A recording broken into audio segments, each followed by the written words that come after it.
Chaos Attack Strategy. Alright everybody, what's going on?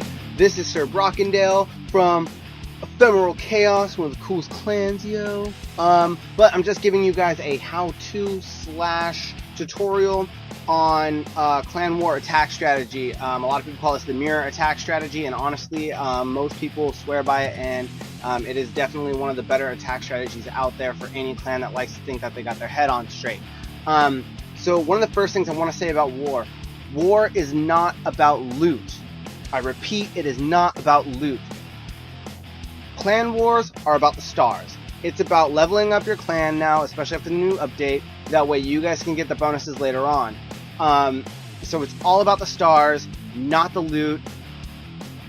Clan wars are not a time to be selfish. It is a time to join together as the team and to actually be rocking up them stars. That way you guys can level up. That way you guys can, have a good record. So again, not about the loot, all about the stars. And if you follow the mirror attack strategy, you're going to kick ass at doing that. So to get into it, here we go. The mirror attack strategy in a perfect world works like this. Your mirror base is the base that directly correlates with the number that you are on the opposing team. So if I am base number 1 on my team, I'm going to be fighting base number 1 on the opponent's team. In a perfect world, everyone has attacked in this example. And in this example, everybody got 2 stars.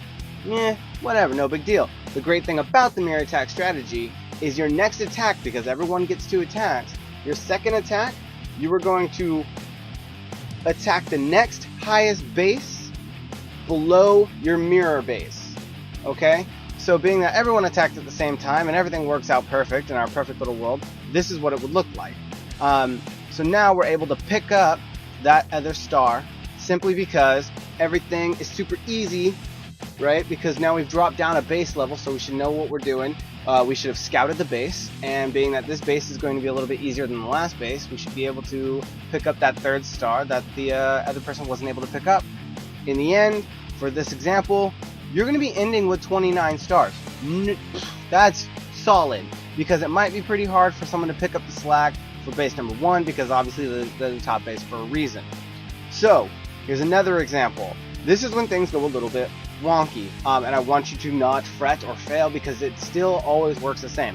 Let's say that base number 4 gets excited after they did their mirror attack and was like, hey, you guys, I am like 100% certain I can 3-star number 3, and they go for it.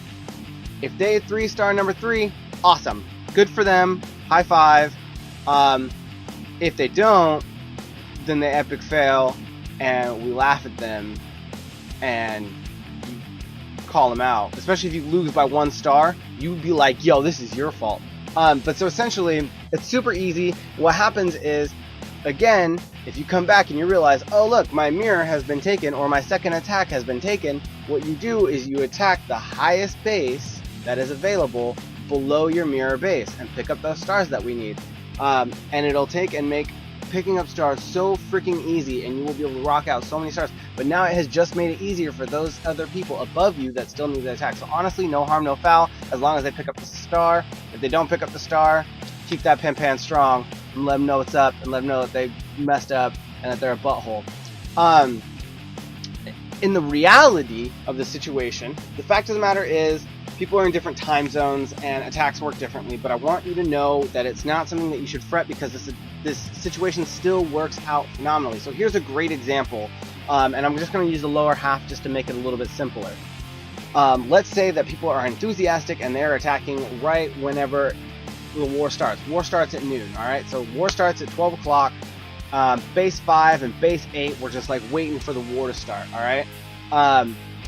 So in this example, base 5, 6, and 8 are attacking. Base 7 is a butthole and didn't even attack for the entire war. Forget him. But this is a great example to show you why it's going to be okay if he doesn't attack, and we can still pick it all up. So base 5 immediately attacks their mirror base right when the war starts. They kick butt. Right after that, they start building new troops for their next attack. Obviously, though, their troops are ready, and they're like, what do I do? Because I don't want to take 6's mirror attack. No. Go ahead and do it. Everyone can just shift down, and it'll still be fine. So what happens is, base 5 drops down to the next highest base below their mirror base, which in this case would be base number 6. And because we're not crying about loot, we're more concerned about the stars. As long as base 5 is like, yeah, I can take base 6 out, no worries. So they drop down to the next highest base, below their mirror base, they do the attack. Pick up the 3 stars there. So now, later on in the day, when base 6 gets on, and they're like, oh, the war started, what do you know? And they decide that they actually want to throw down, they can drop down to the next highest base below their mirror base. So essentially it's their new mirror base, the next highest base that they have the opportunity to fight. They drop down, they tank that one, which now is easier for them anyway. Now both of their attacks are super easy. They're going to be getting more stars, and in the end you get more awards and stuff for that anyway, so you're welcome. But so they're going to be able to drop down, take out the stars there. Let's say 8 had attacked as well, right whenever the war started, so 8 did their mirror attack, but hasn't done their second attack yet. So number 6 just drops down to the highest base below their mirror base that's available to pick up stars, to pick up the most stars, I like to think. They drop down, take that base out, and then whenever 8 decides that they want to attack, no big deal, they'll just drop down to 10. Sometimes the bottom bases can get the short end of the stick because they don't get the opportunity to attack if they don't attack at the beginning of the war. But honestly, I don't care, because if the top 5 bases did great and they're rocking it out using both their attacks, boom, war's won, basically. Alright, so just understand that the war is about the stars. If you need loot, learn how to farm. Do farming runs. There's great tutorials online. I can make one if you'd like. I can show you how to farm phenomenally, picking up just tons of loot. War is not the time to farm. It's about getting together, rallying up, and kicking some butt.